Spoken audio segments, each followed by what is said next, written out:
مسئله بحرین مسئله جنگ شیعه و سنی نیست، مسئله حاکمیت جائرانه ابلهانه یک اقلیت مستکبر خودخواه بر یک اکثریت گسترده است.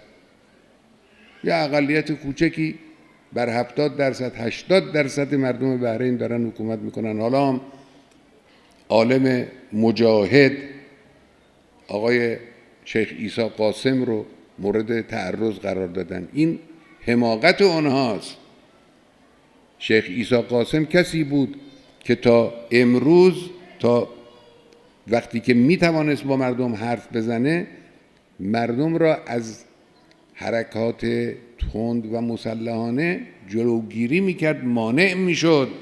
نمیفهمند که با کی در افتادند، نمیفهمند که تعرض به شیخ عیسی قاسم یعنی برداشتن مانع از مقابل جوانهای پرشور و پرحماسه بحرینی که بیافتن به جان نظام حاکم. از هیچ راهی دیگه نمیتونه اونها رو ساکت کنه.